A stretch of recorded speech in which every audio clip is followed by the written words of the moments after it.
think I speak for a lot of athletes when I say it becomes like a superpower, trying to multitask and finding time to fit in training and routine and socializing and leveling up and getting your sleep and all of the above. Like, I don't think people talk about that, especially athletes that aren't sponsored or necessarily at the world class level when they're still like trying to make it. I don't think anyone talks enough about the mission it is to actually like fit all that into life.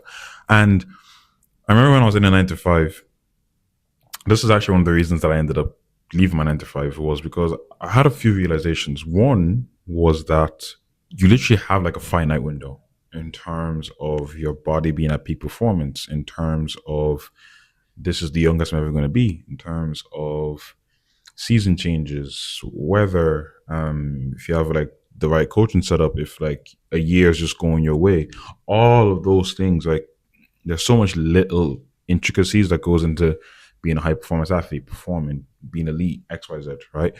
And especially when you're young, every year like matters. Like every year really matters. And I think, especially, I can only speak on Ireland. I grew up in Ireland. You're kind of pushed into the system.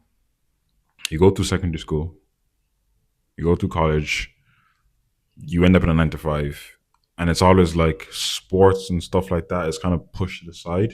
It's always like have your future, have the security, focus on like what's time. My dad told me that he always used to support me in athletics, but he'd always be like, have the plan B. You know, and I kind of like thought process, like have the plan B, like have something stable to fall back on. He's an entrepreneur as well. It's kind of ironic. I'm an entrepreneur now as well, so neither of those ended up transcending. But I think there's a lot of things that is hard to do as an athlete in a 9 to 5.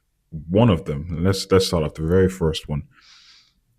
I was in a training group with I trained with people that had gone to the Olympics, for example. I trained people that were at Irish level, constantly looking to get onto championships, um, things of that nature, right?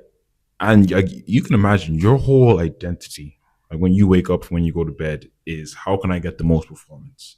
So you're like thinking about your macros and like you're thinking about what meal am I going to bring to to the workplace, and you're thinking about after work, how am I going to get to training and then train and recover and then get home and get enough sleep so I can wake up and do it the next day. On the weekend, do I need to pack my bag so I can go this place and get all this stuff done so I can get home in time? Like that is the life of an athlete, right? And that's a full time job. You need to get your physio. You need to make sure your body's in check. You need to make sure your mind's in check. You need to. That's a full time job on top of a full time job, which is a 9 to 5, on top of a full time job, which is you as a person, being social, XYZ. And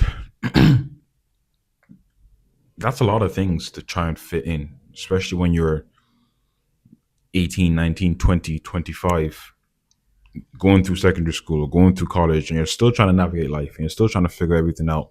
And you're still trying to chase the dream. And you're still trying to make money to be able to like fund yourself and also chase the dream. I don't think anyone speaks about that enough, how hard it can actually be for people to be able to even chase the dream in the first place. Never mind actual performance, never mind being scrutinized, never mind having the doubts, the fears, the anxiety, never mind putting in the hours and still being patient, never mind all of that. Just the simple matter, the simple fact of trying to fit all that in together, it's hard. A lot of people don't realize that. I think the athlete life is very glamorized. I've spoken with people about this, people at very high levels. The athlete life is very glamorized because while it can be great, you lose out on so much in the pursuit. You miss like birthdays, you miss seeing family on weekends, you miss the social events of being with your friends. Like there's so much little things that people just overlook, and you can't do it a lot of times as an athlete just because you're chasing something a lot higher. It doesn't mean you don't feel those things. It doesn't mean you don't wish you could just miss a day and just live like everyone else. Do you know what I mean? Like you still have those thoughts. They don't just disappear because you're chasing something else. Like you still live that life. It's just you understand there's a delayed gratification. You understand there's a higher reason. So you choose the hard thing.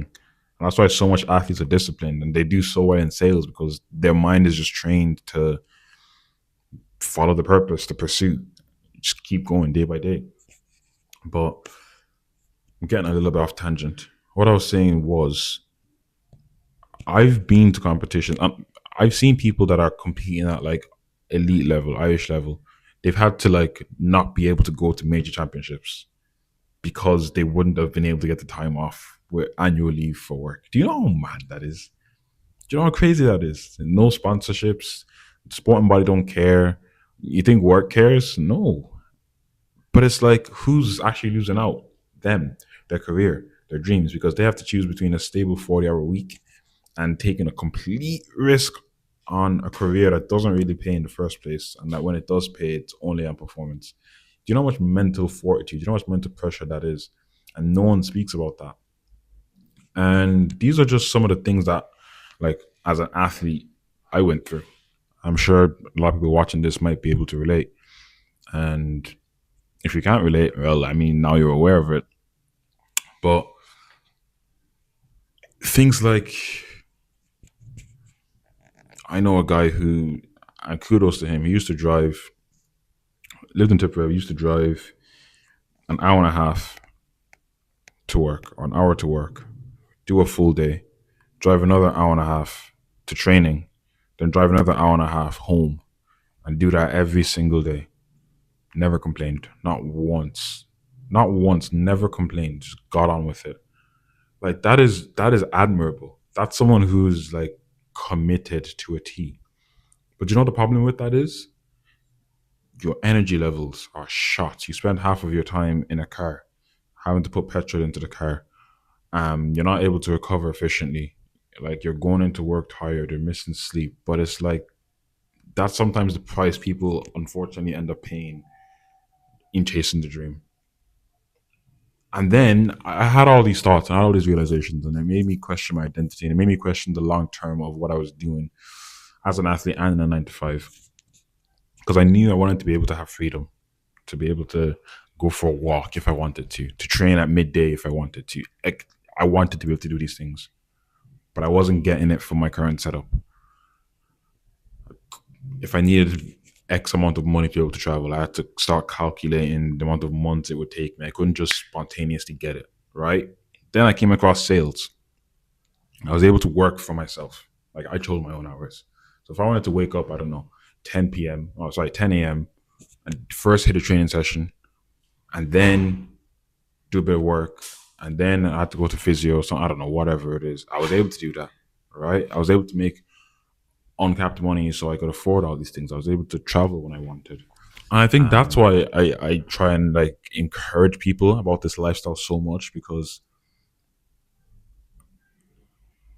it's just such abundance. It's such bliss. I've met so many cool people in Bali, genuinely amazing people.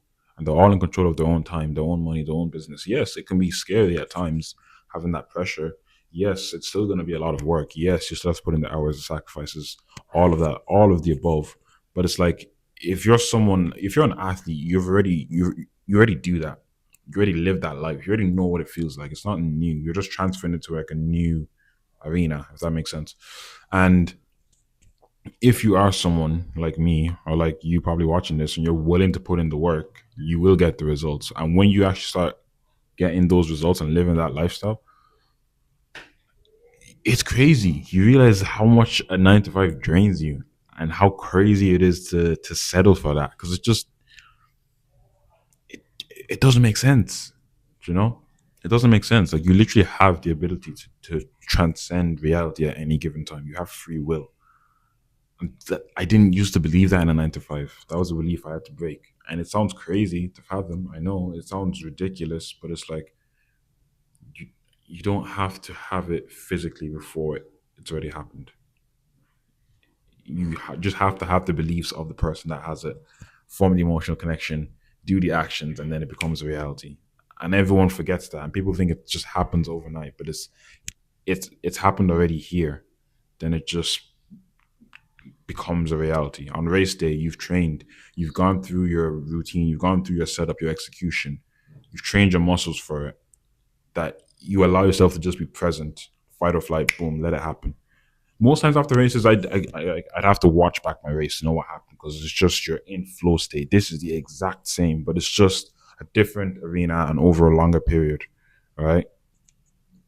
And I think that's why sales is just amazing because it's like I get to be an athlete in sales. I get to be an athlete as sales. I get to transfer all those skills, and I get to still live my life. And I get to go and train on my terms. And if I want to go to a competition, or if I want to travel this place, or if I want to get physio, or for whatever it is, I can do it now because I'm in control of like myself, my future. You know.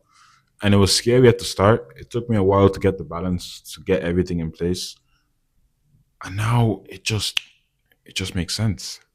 It just makes sense. So I guess that was my little rant. I'm probably gonna do a bit more of these because I think there's a lot of people in a similar situation to what I'm describing that might not think that there's a way out, or might not think that if they leave their 9 to 5 that they can still make money or travel or live an athlete life or whatever it is they want to do. But I promise you there is. It might just take a little bit of work at the start, but if you're willing to do the work, you will get the results. Like if you want to have a chat about it, there's going to be a link probably somewhere down below. Literally just jump in, book in. I'm more than happy to have a conversation, see if I can help, or even just tell you about my story and how I was able to start living my athlete life in Bali and stuff like that. Um, but I think it's something that's really not spoken about enough and a lot. Trying to be an athlete, trying to be a human, trying to make money, trying to be a 9 to 5er, navigating life in your 20s. Like it's really not spoken about enough, and the non-glamorous side of being an athlete. And I'm gonna speak about it more. I'm gonna be the person to speak about it more because it's important. It's extremely important. But yeah, if you did like this video, like, comment, subscribe, all that good stuff, and peace.